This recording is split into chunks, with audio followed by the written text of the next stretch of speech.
আম্মু, মামা আমাকে পড়ানোর নাম করে আমার খালি পেটে আর আমার বুকের উপর হাত দেওয়ার চেষ্টা করে। কি বলিস এসব? বিশ্বাস করো আম্মু, মামার চরিত্র ভালো না। তিনি সব সময় আমার সাথে খারাপ কাজ করতে চাই। এভাবে বলতে নেই মা, উনি তোমার মামা হন। মামা হয় দেখে কি উনি আমার পেটে হাত দিবেন? আর কেউ কি তার ভাগ্নিকে পড়ানোর নাম করে তার বুকের উপর হাত রাখবে? এমন মামা থাকার চেয়ে না থাকাই অনেক ভালো। মারে, এভাবে বলতে নেই, উনি তোর আপন মামা হয়। আমি জানি আমার ভাই কতটা ভালো। আর তুই সকাল সকাল এইসব কি শুরু করলি? তুমি আমার কথা বিশ্বাস করো না কেন? যেই দিন তোমার মেয়ের ইজ্জত তোমার ভাইয়ের হাতে চলে যাবে, সেই দিন বুঝবে। আমি আজকে আমার বাবাকে সবকিছু বলে দিব। মামাকে আমাদের বাসা থেকে বিদায় করো, নইলে আমাকেই বরং এই বাসা থেকে বের করে দাও। কিছু হলেও ইজ্জতটা তো বাঁচবে আমার। ঠাস ঠাস করে তানিয়ার গালে ওর মা দুইটা চড় দিয়ে বলল, চিচি, তোর লজ্জা করে না এইসব কথা বলতে? তোর মামা এখানে পড়ে আছে শুধু টাকার জন্য। সারাদিন কাজ করে রাতে তোরে পড়াই, আর তুই কিভাবে এইসব কথা বলতে পারলি? তানিয়া কান্না করতে করতে বলল, আমাকে বিশ্বাস করবে কেন তুমি? আমি তো তোমার মেয়ে না যে আমাকে তুমি বিশ্বাস করবে।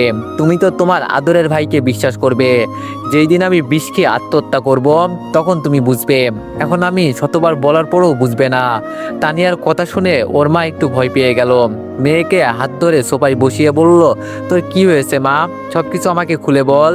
আর সবকিছু কি সত্যি সত্যি হয়েছে নাকি? তানিয়া কান্না করতে করতে বলল, আম্মু, তবে কি আমি তোমাকে মিথ্যা কথা বলছি? তানিয়ার আম্মু বলল, আচ্ছা মা, শুরু থেকে বল কি হয়েছে। তানিয়া বলল, আজকে রাতে পড়ার সময় মামা আমাকে খুব সুন্দর করে পড়ায়। শেষে যখন আমার পড়া শেষ, তখন আমার খালি পেটে মামা হাত রেখে বলে, জানো তানিয়া, তোমার পেটটা দেখতে সেই সুন্দর। মেয়েদের সবচেয়ে আকর্ষণীয় জায়গা হচ্ছে এই খালি পেট। এইসব বলে আমার পেটের উপর হাত দেয়। আর যখন উপরে হাত নিতে চাই, তখন আমি দৌড়ে পালিয়ে এসেছি। আমি কি এখন এসব বুঝি না বলো? আমি কি বোকা মেয়ে? আমি এখন ক্লাস 10-এ পড়ি। আমার একটা মান সম্মান আছে আম্মু। তুমি জিজ্ঞাসা করবে মামা আমার সাথে কেন এসব করে?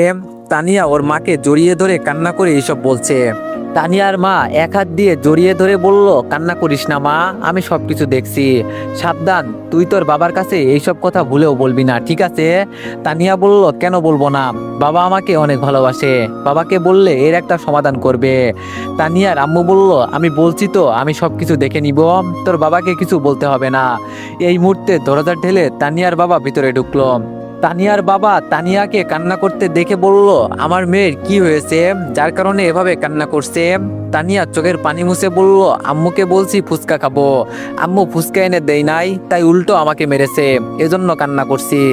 আমি তানিয়া আর আমার আপুর কথাগুলো দরজার আড়াল থেকে এতক্ষণ শুনতেছিলাম। আমি ওয়াশরুম থেকে যখন বের হয়ে বাইরে যাব, তখন আমার কানে এইসব কথাগুলো ভেসে আসে। আমি ভাবতেও পারি নাই আমার ভাগ্নি আমার সম্পর্কে এইসব কথা বলবে। কিভাবে ও এটা বলতে পারলো?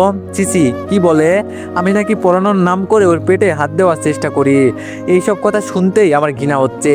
তানিয়া কিভাবে এইসব কথা বলতে পারলো? ও হ্যাঁ, মনে পড়েছে, ও আমার উপর প্রতিশোধ নেওয়ার জন্য এইসব করছে। তাহলে হয়েছে কি, কালকে বিকালে দুলাভাইয়ের সাথে কাজ শেষ করে বাসায় ফিরছি। তানিয়ার রুমের পাশ দিয়ে যেতেই কেমন যেন অদ্ভুত ধরনের কিছু আওয়াজ ভেসে আসলো। ভিতর থেকে এমন মনে হচ্ছিল যেন কোনো মেয়ে কোনো কিছুর কারণে চিৎকার করছে। আর আমার ধারণা মতে শারীরিক কোনো সম্পর্ক যখন হয়, তখন এই ধরনের আওয়াজ মূলত ভেসে আসে। আর সকাল থেকে নাকি আপু বাসায় নেই, তানিয়া একা একা বাসায়। এজন্য আমার একটু সন্দেহ হলো। আমি চুপচাপ দরজা খুলে তানিয়ার রুমে ঢুকে গেলাম। আর ভিতরে গিয়ে দেখি তানিয়া বসে বসে কম্পিউটারে ভিডিও দেখছে। হঠাৎ করে তানিয়া পিছনে তাকিয়ে আমাকে দেখে বোকা হয়ে যায়। ও তাড়াতাড়ি কম্পিউটার বন্ধ করে দাঁড়িয়ে পড়ে। কিছুক্ষণ পর তানিয়া কান্না করতে করতে বলল, মামা, আমি তোমার পায়ে পড়ে বলছি, তুমি আমার আম্মুকে কিছু বলবে না প্লিজ। আমি তানিয়ার গালে ঠাস ঠাস করে দুইটা চড় দিয়ে বললাম, ছিছি, তুই এইসব নোংরা ভিডিও দেখিস? জানিস আপু এসব জানতে পারলে তোর কি অবস্থা হবে? তানিয়া আমার পায়ের কাছে পড়ে আমাকে বলল, ভুল হয়ে গেছে মামা, আমি আর এইসব দেখবো না। আমি আমার আম্মুর কসম খেয়ে বলছি, আমি আর এইসব দেখবো না। আমাকে তুমি মাফ করে দাও প্লিজ, তুমি আম্মুকে কিছু বলবে না, ভুল হয়ে গেছে আমার। আমি তানিয়াকে তুলে ওর চেয়ারে বসিয়ে ওর চোখের পানি মুছে বললাম, এইসব দেখলে তোর কি কোনো লাভ হবে বল? বরং তোর আরও বেশি ক্ষতি হবে। হবে। তোর মতো এই বয়সটা আমারও ছিল, আমারও অনেক মন বলছিল এইসব দেখতে, কিন্তু আমি কি করেছি, নিজেকে নিজে কন্ট্রোল করেছি। তোরও নিজেকে কন্ট্রোল করতে হবে। যখন এইসব কথা মনে হবে তখন এটা চিন্তা করবি, আজকে আমার বাসায় কেউ নেই, আমি এইসব দেখছি, কিন্তু উপরে তো একজন আছে, তিনি সব কিছু দেখছেন। আর তুই তো জানিস মৃত্যুর স্বাদ সবাইকে গ্রহণ করতে হবে, আর সেই দিন তোর কোনো কিছুই গোপন থাকবে না। এইসব আর দেখিস না, তোর ব্রেনে সমস্যা হবে এইসব দেখলে। মনে থাকবে তো আমি কি বলছি? তানিয়া বলে মাথা নিচু করে আছে। আমি তানিয়ার কম্পিউটারের সামনে বসে বললাম, পাসওয়ার্ড দে। তানিয়া বলল, মামা আমি ডিলিট করে দিব, কোনো সমস্যা নেই। আমি আবার বললাম, তোরে বলছি পাসওয়ার্ড দিতে, কিন্তু তানিয়া কোনোভাবেই আমাকে পাসওয়ার্ড দিতে রাজি নয়। শেষে উপায় না পেয়ে ঠাসিয়ে ওর গালে 2টা থাপ্পড় দিলাম, আরও কান্না করতে করতে কম্পিউটারের পাসওয়ার্ড দিয়ে দিল। ভিডিওগুলো ডিলিট করতেই দেখি তানিয়াকে অনেক ছেলে মেসেজ করেছে। মেসেজগুলো কেমন যেন অশ্লীল ভাষায় লেখা। আমি দাঁড়িয়ে বললাম, দাঁড়া, আজকে শুধু আপু আসুক, আমি সব কিছু বলছি। তোর এত বড় সাহস কিভাবে হয় এইসব করতে? তোর কলিজা দিন দিন বেড়ে যাচ্ছে।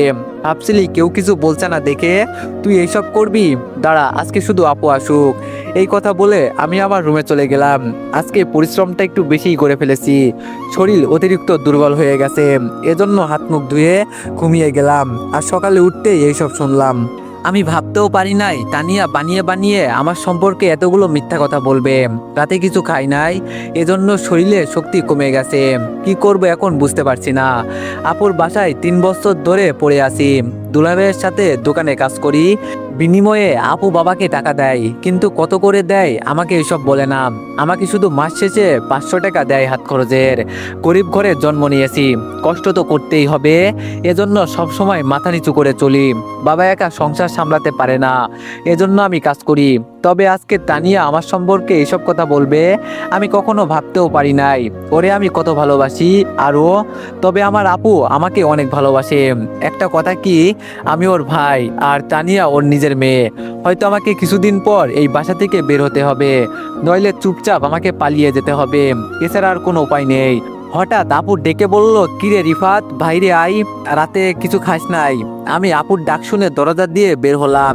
টেবিলে বসে দুলাভাই আর তানিয়া বসে নাস্তা করছে। আমি আপুর সামনে গিয়ে বললাম, আপু খিদে নেই। রাতে আসার সময় বার্গার নিয়ে আসছিলাম। আপুর সাথে মিথ্যা কথা বললাম। আপু আমার হাত ধরে টেবিলে বসিয়ে বলল, নাটক কম করে টেবিলে বসে নাস্তা কর, এত কথা বলিস না। আর আমি জানি তুই রাতে কি খেয়েছিস। আমি আপুর কথা শুনে টেবিলে বসে পড়লাম। তবে তানিয়া শুধু বলল, জানো বাবা, আমি সেই দিন নাস্তা করতে দোকানে গিয়েছিলাম, 3টা রুটি সাথে 1 প্লেট ডাল খাওয়াতে আমার কাছ থেকে গুনে গুনে 40 টাকা নিয়েছিল। এখন তুমি বলো, দিনে যদি একজন মানুষ 40-50 টাকার নাস্তা করে, তাহলে সে মাসে কত টাকা খেলে এর কোনো হিসাব আছে বলো বাবা? দুলাভাই হাসি দিয়ে বলল, ওদের কাজই এটা, বুঝলে মা? তাছাড়া আমাদের খিদে লাগলে তো খেতেই হবে, শক্তি ছাড়া কাজ করা যাবে না। তানিয়া কাকে উদ্দেশ্য করে এই কথাটা বলল আমি খুব ভালো করেই বুঝেছি।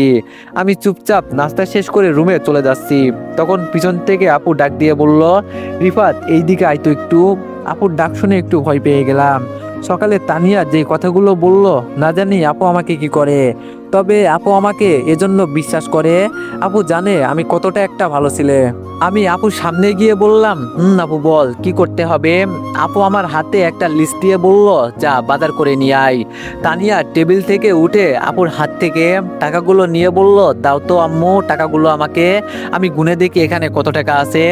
দুলাভাই টেবিলে বসে থেকে বলল, বাজারে যাওয়ার কি দরকার, আমার কাছে দাও, আমি আমাদের দোকান থেকে তোমার ভাইকে দিয়ে পাঠাবো নি।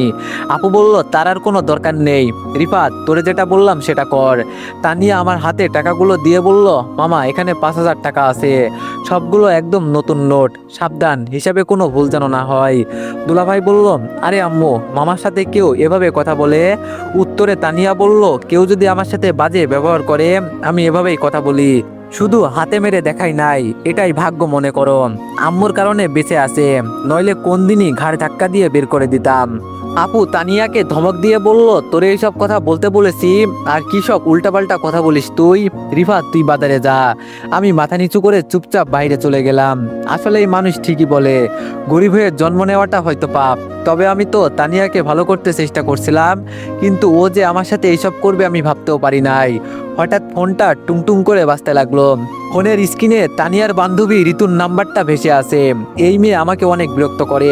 ঋতু আমার ভাগ্নির বান্ধবী, ওকে কিভাবে বলি আমি ওকে অনেক পছন্দ করি, তবে মেয়েটা ভালোই সুন্দর আছে, কিন্তু আমি ওকে শুধু বলি তুমি আমার ছোট বোনের মতো। ফোনটা রিসিভ করে বললাম, ঋতু বলো, কি খবর তোমার? ঋতু বলল, আমার আবার কিসের খবর? আপনি তো আমাকে কলই দেন না। আমি বললাম, বিজি থাকি তো, কিভাবে কল দিব বলো। তো তোমার পড়াশোনা কেমন চলছে? ঋতু বলল, এত পড়াশোনা করে কি হবে বলেন, শেষে তো আপনাকেই বিয়ে করতে হবে। আমি বললাম, শোনো ঋতু, তুমি আমার ছোট বোনের মতো, এইসব বলতে তোমার আমি না করছি না।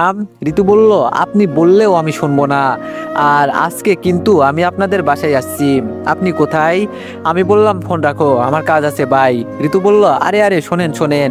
আমি বললাম, বলো। ঋতু বলল, লাভ ইউ।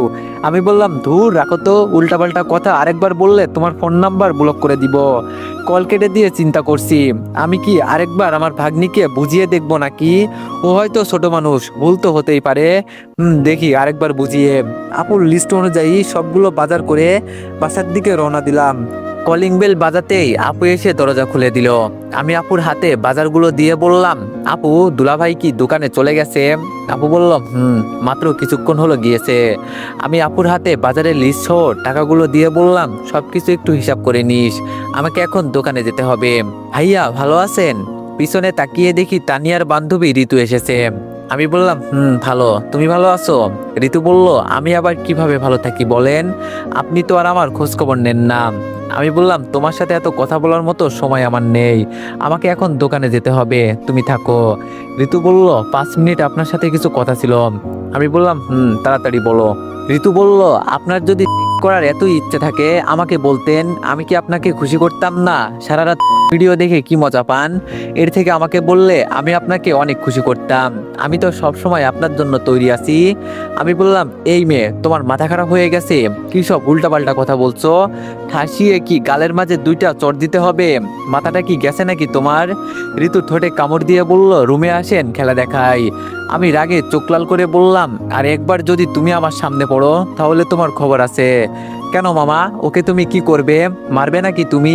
আরো মিথ্যা কি বলেছে?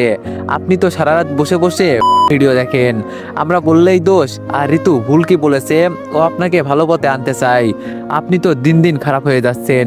ও তো আপনাকে পছন্দ করে, আপনাকে খুশি করার জন্য এইসব করতেই পারে। আমি তানিয়ার দিকে তাকিয়ে বললাম, তোমাকে আমার ভাগ্নি বলতেও ঘৃণা হচ্ছে জানো, আমার সম্পর্কে এতগুলো মিথ্যা কথা বলতে পারলে তুমি। সিসি, আমি চাইছিলাম তোমাকে ভালো করতে, কিন্তু তুমি। দূর, আমি কাকে কি বলছি। আমি আর কিছু না বলে দরজা দিয়ে বের হতে লাগলাম। পিছন থেকে ঋতু ডাক দিয়ে বলল, আসার সময় 1 প্যাকেট নিয়ে আসবেন আমাদের সেফটির জন্য। আমি এইসব কথা কানে না দিয়ে দরজা দিয়ে বের হয়ে গেলাম। আমি সবকিছু বুঝতে পারছি। ঋতুকে আমার সম্পর্কে তানিয়া উল্টাপাল্টা কথা বুঝিয়েছে, কি যে আমি করব এখন এটাই বুঝতে পারছি না। আজকে রাগের জন্য কিছু খেয়েও আসতে পারি নাই, তবে আজকে সকাল সকাল দোকানে চলে গেলাম। দুলাভাই আমাকে দেখেই বুঝে গেছে আজকে যে আমি কিছুই খাই নাই। কাজ করতে করতে হঠাৎ দুলাভাই প্রশ্ন করলো, তা রিফাত, তুমি না সেনাবাহিনীতে আবেদন করেছিলে, তো কি হলো বললে না তো? আমি বললাম, এই তো দুলাভাই, সামনে মাঠ আছে, দোয়া করিয়েন। দুলাভাই বলল, ও আচ্ছা রিফাত, তুমি বরং আজকে চলে যাও, আজকে তো এত বেশি চাপ নেই, আমি সামলে নিতে পারবো। আমি বললাম, শরীরটা আজকে একটু খারাপ লাগছে, তাহলে গেলাম আমি দুলাভাই। দুলাভাইকে বলে আমি দোকান থেকে বের হয়ে গেলাম। বাসার দিকে যেতে যেতে প্রায় অনেকটাই সময় চলে গেছে। দরজার কাছে যেতেই শুনি ভিতর থেকে ঋতু বলছে, জানেন আন্টি, আপনার ভাইয়ের সাথে আমার 1 বছরের সম্পর্ক।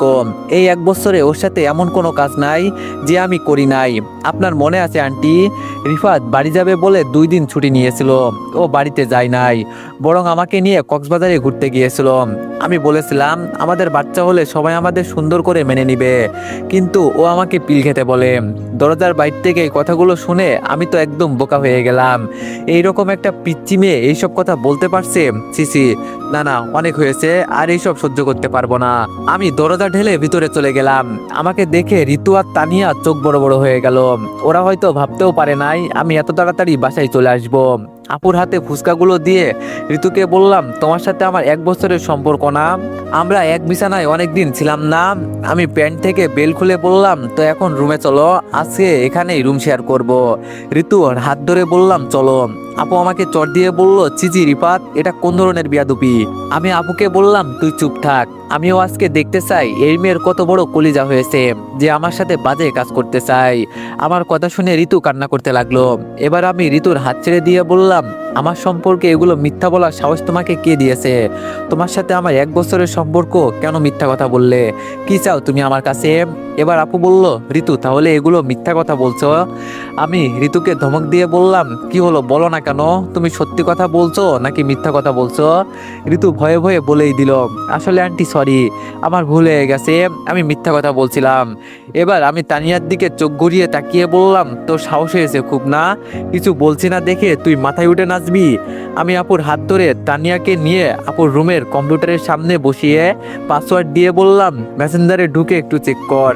আপু আমার কথা মতো তাই করলো, আর সব দেখে আপু রাগে ফুলতে লাগলো। আমি আপুর দিকে তাকিয়ে বললাম, তোর মেয়ে এতটা খারাপ হয়ে গেছে যে তুই বাসার বাইরে যাওয়ার পর ও বসে বসে কম্পিউটারে ভিডিও দেখে। আর সেই দিন আমি এইসব দেখে ফেলেছিলাম বলে আমার নামে উল্টাপাল্টা মিথ্যা কথা বানিয়ে বলছে। আর এখন ঋতুকে এখানে নিয়ে আসছে আমার সাথে মিথ্যা অভিনয় করতে, যাতে তুই বিশ্বাস করিস আমি খারাপ ছেলে। আপু দাঁড়িয়ে লম্বা আর মোটা একটা লাঠি নিয়ে আসলো তানিয়াকে মারতে। আমি তানিয়াকে ধরে কোনো মতো আমার রুমে নিয়ে গেলাম, নইলে আজকে আপু ওরে মেরেই ফেলতো। আপু বাইরে সোফায় বসে একা একা কান্না করছে। তানিয়া কান্না করতে করতে আমাকে বলল, মামুর বাচ্চা, তোরে যদি এই বাসা থেকে বিদায় না করতে পারি, আমার নাম তানিয়া না, তোর জন্য আম্মু আমাকে আজকে মারতে চেয়েছিল। আমি তানিয়াকে ছেড়ে বিছানার উপর বসে বললাম, আমাকে তোমার বিদায় করতে হবে না, খুব তাড়াতাড়ি আমি তোমাদের বাসা থেকে বিদায় হয়ে চলে যাব। ঋতু ওকে ওর রুমে নিয়ে যাও। আমি রুম থেকে বের হয়ে আপুর কাছে গেলাম, আপুর পাশে বসে বললাম, এই বয়সে এইসব একটু একটু হয়েই থাকে, বাদ দে। তবে দোষটা তো অন্য কারো নয়, দোষটা হলো তোর। তুই কেন ওকে এভাবে একা একা ছেড়ে দিস?